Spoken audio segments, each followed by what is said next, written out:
안녕하세요, 여러분. 노인의 지혜 채널에 오신 것을 진심으로 환영합니다. 이곳은 의미 있는 삶의 가치와 소중한 경험, 그리고 감동적인 일상 이야기를 나누는 공간입니다.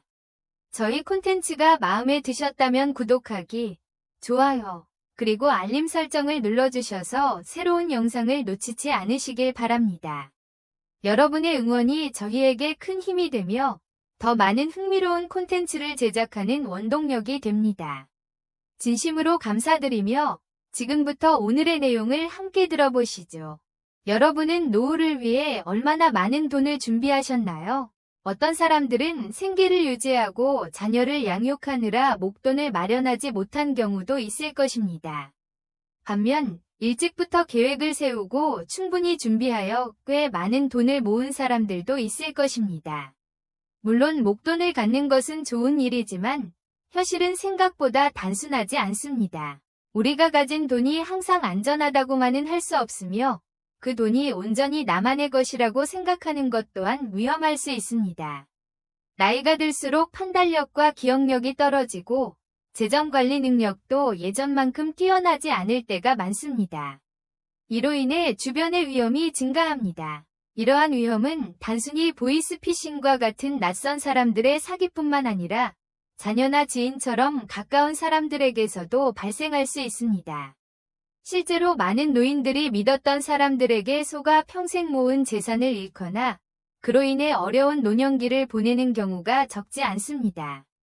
특히 어떤 사람들은 노후에 더 많은 수익을 올리고자 투자를 하다가 손해를 보고 재산을 잃는 경우도 많습니다. 잘못된 투자로 인해 집을 팔거나 빚을 지게 되는 사례도 적지 않습니다. 반대로 어떤 사람들은 돈을 지키고자 노력하지만 자녀의 금전 요구나 가족의 압박을 거절하지 못해 결국 모아둔 돈을 쓰게 되는 경우도 있습니다. 이는 매우 곤란한 상황으로 이어질 수 있으며 노후 자금을 마련해 두었다 하더라도 잘못된 판단으로 인해 큰 손실을 입을 수 있습니다. 노후 자금을 안전하게 관리하려면 용도를 명확히 정하고 그 계획에 따라 사용하는 것이 가장 좋은 방법입니다. 예를 들어 일부는 위료비나 건강관리에 사용할 돈으로 정해두고 또 일부는 생활비로 사용하도록 나누는 것입니다. 하지만 이러한 계획을 엄격히 따르는 것은 결코 쉬운 일이 아닙니다. 인간은 감정에 따라 흔들리기 마련이고 예상치 못한 상황이나 요청에 직면했을 때 쉽게 계획에서 벗어날 수 있습니다. 오늘은 노후의 목돈이 오히려 위험이 될 수 있는 3가지 이유와 이를 방지하는 방법에 대해 알아보겠습니다. 이번 내용을 통해 여러분이 노후 자금 관리에 대한 인식을 한층 더 높이는 계기가 되었으면 좋겠습니다.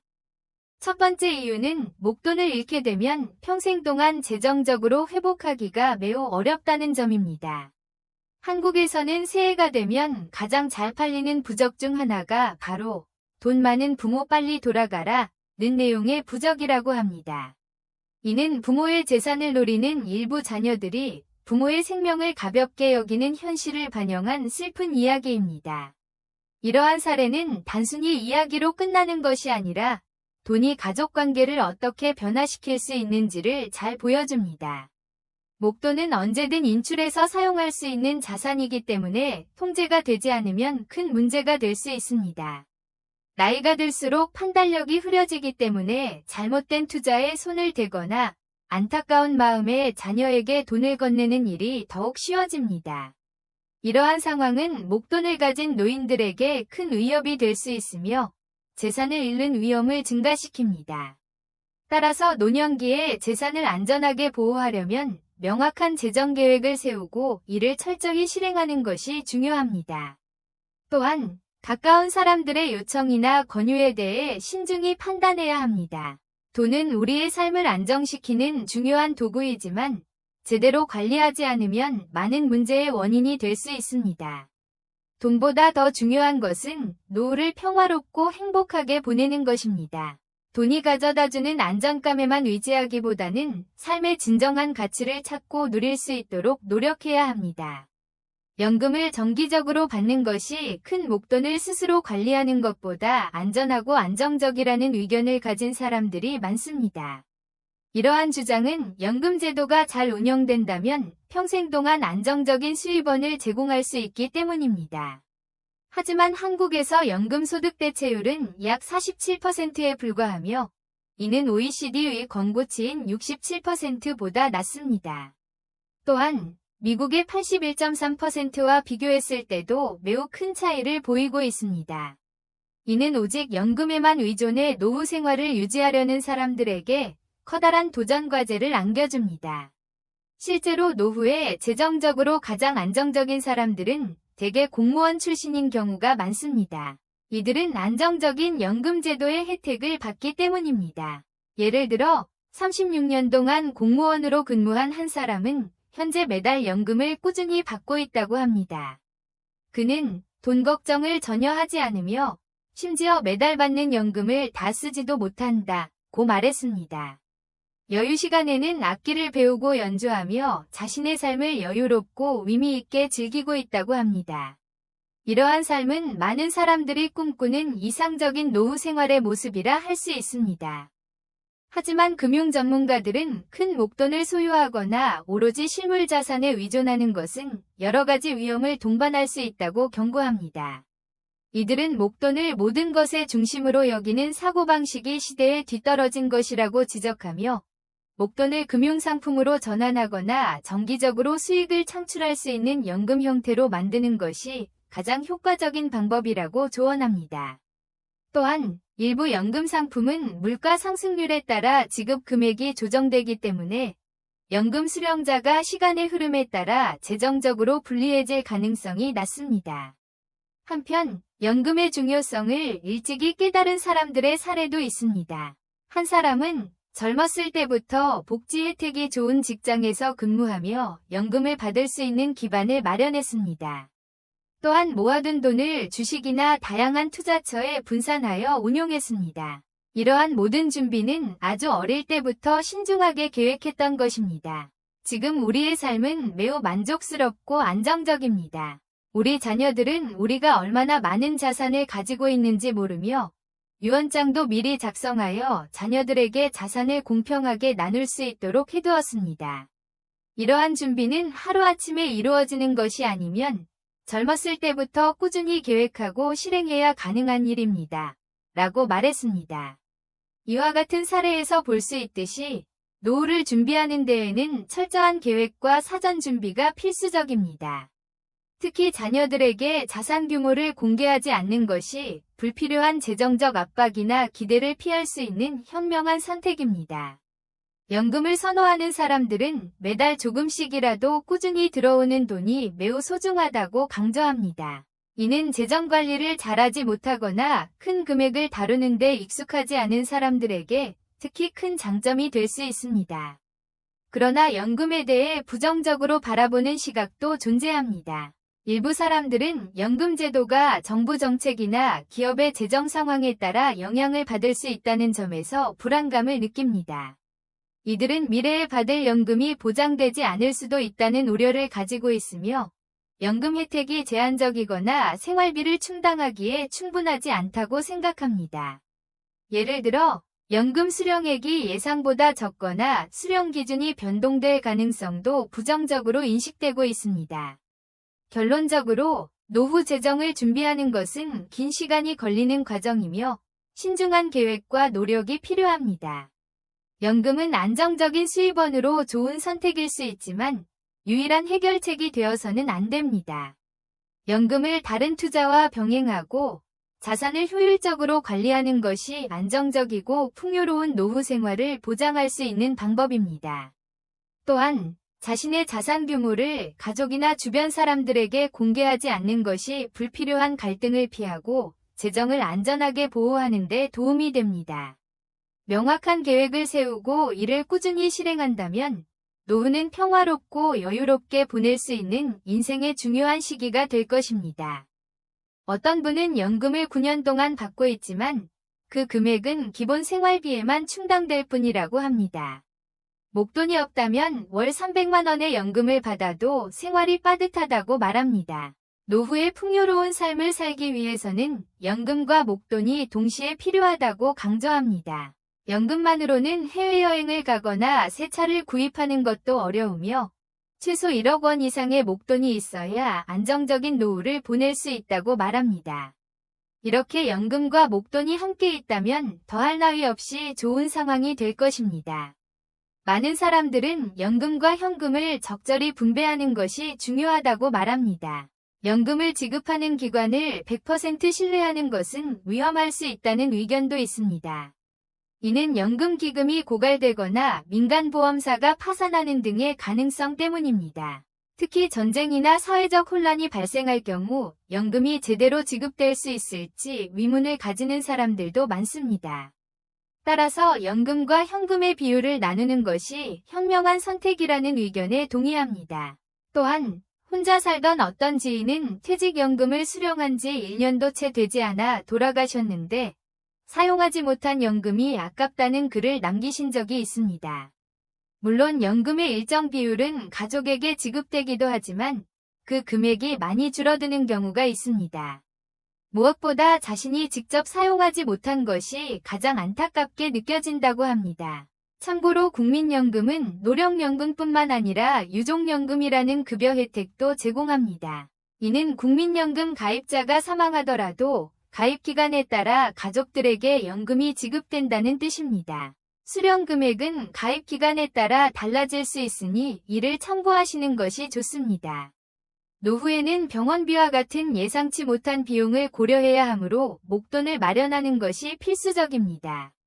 하지만 자산을 전부 현금으로 보유하는 것은 피해야 합니다. 목돈이나 연금이 부족한 경우에도 방법은 있습니다. 연금이 적더라도 생활 수준을 조정하여 맞춰 살 수 있으며 퇴직 후 인생의 후반전이 길어지고 있는 만큼 소일거리나 간단한 업무를 찾아보는 것도 좋습니다. 단순한 업무를 통해 소득을 얻으면서 의미 있는 시간을 보낼 수도 있습니다.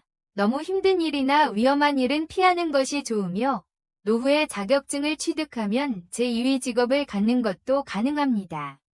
정리하자면 목돈은 언제든 사용할 수 있다는 점에서 잘못 관리하면 위험 요소가 될 수 있습니다.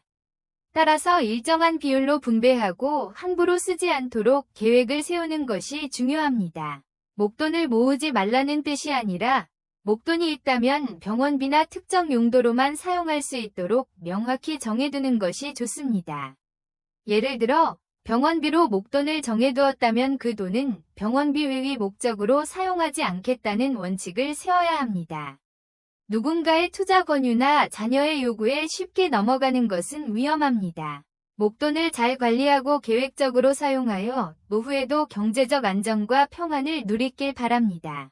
특히 목돈이 위험할 수 있는 이유 중 하나는 자녀들에게 약해지거나 욕심으로 인해 투자 권유에 넘어가기 쉽다는 점입니다. 통장에 목돈이 있다는 사실은 자신에게 심리적으로 사용 가능한 돈이라는 인식을 줄 수 있기 때문에 계획 없이 쓰게 될 위험이 큽니다. 따라서 철저한 계획과 원칙을 세우는 것이 노후 자산을 안전하게 지키는 열쇠입니다. 주변 친척이나 지인이 내가 큰 목돈을 가지고 있다는 사실을 알게 되면 삶이 복잡해지고 끊임없는 유혹과 압박 속에서 편안한 날을 보내기 어려울 수 있습니다. 아무리 많은 돈을 가지고 있어도 이러한 스트레스와 불안감은 당신을 괴롭히고 심지어 수명을 단축시키는 결과를 초래할 수 있습니다. 일부 자녀들은 의도하지 않더라도 부모님이 빨리 돌아가시길 바라는 마음을 가질 수 있습니다. 이런 생각을 가진 자녀들은 많지 않겠지만 부모님이 가진 목돈에 기대어 사는 것이 가장 손쉬운 방법이라고 여기는 경우도 적지 않습니다. 요즘 많은 사람들이 노후 자금을 자녀 교육비나 결혼 지원비로 쓰는 것이 어리석은 행동이라는 사실을 깨닫고 있습니다. 부모 자신이 노후를 잘 준비하는 것이 진정으로 자녀를 위한 것이라는 인식도 점차 퍼지고 있습니다. 하지만 우리의 문화는 여전히 자녀에게 무언가를 물려주고 지원해주는 것이 당연시되는 경향이 강합니다. 얼마 전 90세가 넘은 한 할머니를 만났습니다. 하루 종일 폐지를 주어 6,000원을 벌며 간신히 살아가고 반찬도 없이 맨밥을 드시는 분이었습니다. 하지만 그럼에도 불구하고 8평짜리 작은 빌라를 손주에게 물려주고 싶어 끝까지 지키고 계셨습니다. 요즘에는 손주들의 유학비나 집 마련 비용까지 조부모에게 기대는 경우가 흔한 현상이 되고 있습니다. 한편 자신의 목돈을 잘 관리하며 현명하게 사용하는 사람도 있습니다. 그들은 목돈을 생활비로 사용하거나 어려운 가정을 위해 기부하기도 합니다. 또한 자녀와 금전 거래를 절대 하지 않겠다는 원칙을 지키며 재산을 자녀들에게 물려주는 대신 자신의 노후를 충실히 준비하는 삶을 삽니다. 이러한 선택이 오히려 더 현명하다고 생각됩니다. 한 사례로 수도권 근교에서 평생 농사를 지으며 고생하신 한 부모님이 있었습니다. 그들은 아들들에게 집을 사주고 김치를 담가주며 손주들까지 보살피며 평생을 헌신했습니다. 그러나 마지막으로 남은 땅 보상금은 꼭 쥐고 계시며 우리를 모시는 아들에게 모두 주겠다고 선언하셨습니다. 이로 인해 자녀들은 효도를 경쟁하듯 하는 것이 아니라 서로 재산을 차지하려고 다투기 시작했습니다. 명절에도 서로 얼굴을 보지 않으려 하고 부모님 집에 혼자 찾아가 돈을 달라고 행패를 부리는 일까지 벌어졌습니다. 이는 부모님의 재산이 가정의 평화를 깨뜨린 대표적인 사례라 할 수 있습니다. 많은 사람들은 자녀에게 독립심을 길러주고 부모 자신은 노후를 자유롭게 여행하며 잘 사는 것이 자녀에게 진정한 선물이라고 말합니다. 자신의 재산을 자녀에게 모두 공개하거나 지나치게 희생하는 것은 오히려 어리석은 행동일 수 있습니다. 어떤 분은 자녀 지원도 자신의 형편에 맞게 해야 한다고 강조합니다. 우리나라 부모들은 과도한 사교육이나 해외 유학비를 지불하며 자녀를 돕는 경우가 많습니다. 하지만 이러한 지원이 반드시 자녀의 성공으로 이어지는 것은 아닙니다. 사교육에 많은 돈을 쓰거나 해외 유학을 보냈지만 돌아와서 경제적으로 안정되지 못한 자녀들도 많습니다. 부모가 충분한 경제적 여유가 있다면 다행이지만 그렇지 않다면 이는 매우 안타까운 일입니다. 자녀에게 줄 수 있는 최고의 선물은 부모의 독립입니다. 노후 대비를 잘한 부모님이야말로 자녀들에게 가장 감사받을 만한 부모님입니다. 요즘 시대에는 부모님의 기대 수명이 길어지고 그 기간 동안 자녀가 용돈을 드리는 것만으로도 큰 부담이 될 수 있습니다. 다른 가정과 비교하지 말고 우리 형편이 이 정도이니 나머지는 네가 알아서 해라 라고 말하며 부모 스스로 노후를 준비해야 합니다. 자녀들에게 재산을 모두 나눠주면 결국 자신이 폐지를 줍게 될 수 있다는 교훈을 잊지 말아야 합니다. 심지어 요즘에는 결혼 상대를 고를 때 상대 부모의 노후 준비 상태를 고려하는 경우도 있다고 하니 자녀의 결혼에 걸림돌이 되지 않으려면 노후 준비를 철저히 해야 합니다. 결론적으로 노후에 목돈이 생기면 자녀에게 주고 싶은 유혹이 생길 수 있습니다. 그러나 이는 좋은 결과를 가져오지 않을 가능성이 큽니다.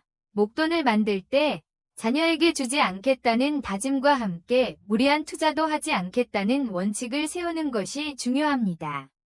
목돈이 많을 경우 사기꾼의 표적이 되기 쉬운 점도 유념해야 합니다. 실제로 미국에서 열심히 일하며 돈을 모아 고향에 집을 사려고 돌아온 한 분이 사기를 당한 사례도 있습니다.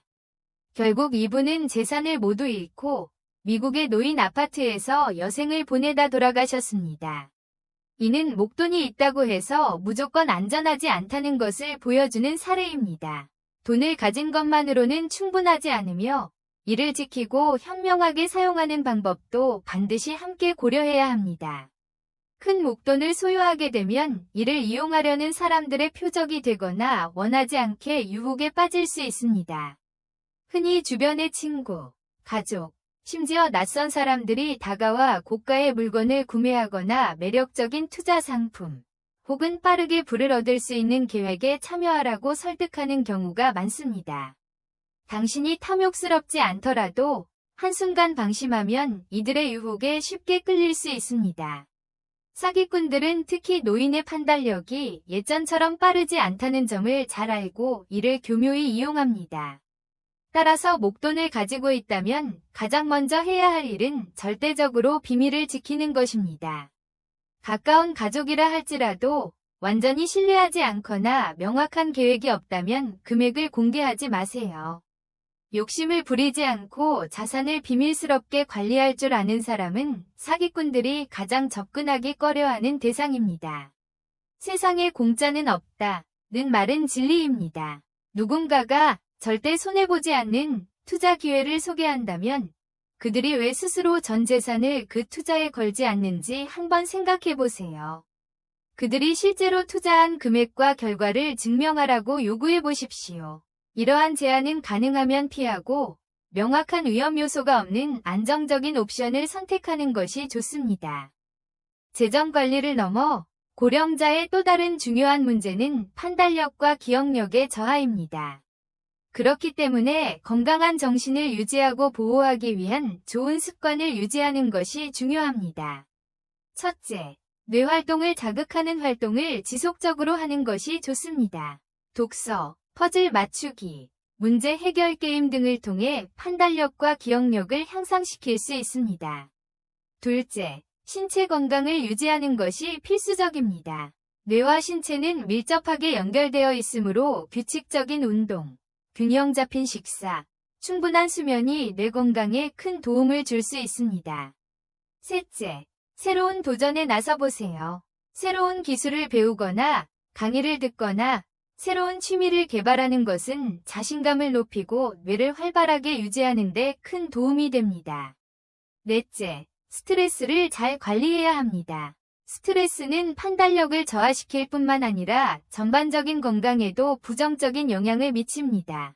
요가, 명상, 취미 활동 등을 통해 스트레스를 해소하고 감정을 안정시키는 방법을 배우는 것이 중요합니다. 또한 목돈을 소유하면 때때로 사회적 관계에서 불필요한 갈등을 초래할 수 있습니다. 일부 사람들은 당신의 자산을 질투하거나 부러워할 수 있으며 이로 인해 관계에 균열이 생길 수 있습니다. 돈은 편리함을 가져다 주지만 잘못 관리되면 오해와 갈등의 씨앗이 될 수도 있습니다. 따라서 재산을 관리할 때는 신중하고 지혜롭게 사용하며 불필요한 과시나 무분별한 기부를 피해야 합니다. 결론적으로 노후에 큰 목돈을 소유하는 것은 축복일 수 있지만 동시에 많은 위험도 동반합니다. 자산을 보호하고 삶을 즐기기 위해서는 재산을 비밀스럽게 관리하고 판단력과 스트레스 관리를 위한 좋은 습관을 유지해야 합니다. 현명한 전략은 자산을 연금이나 안정적인 금융상품처럼 안전한 투자 옵션에 분산하는 것입니다. 모든 자산을 현금으로 보유하는 것은 피해야 합니다. 재정 계획을 세울 때 돈을 사용하는 방법에 대해 명확한 다짐을 하는 것이 중요합니다. 예를 들어 의료비를 위해 마련한 돈이라면 그 돈은 반드시 의료비에만 사용해야 합니다. 감정에 휘둘리거나 자녀나 지인의 요구로 인해 무리한 투자에 끌리는 것을 피하세요. 자산 관리에서 가장 중요한 것은 철저한 원칙과 자기 규율을 유지하는 것입니다. 마지막으로 건강이야말로 가장 중요한 자산입니다. 한 사람이 30년 넘게 열심히 일하며 큰 돈을 모았지만 퇴직 후 희귀병 진단을 받아 원하는 삶을 누리지 못했다는 이야기를 들은 적이 있습니다. 이는 건강이 뒷받침되지 않으면 재산도 무의미하다는 것을 보여줍니다. 따라서 신체적, 정신적 건강을 돌보는 데 시간을 투자하고 행복하고 평화로운 노후를 보낼 수 있도록 준비하세요. 이것으로 오늘의 영상을 마치겠습니다. 다음번에는 더 좋은 내용으로 찾아뵙겠습니다.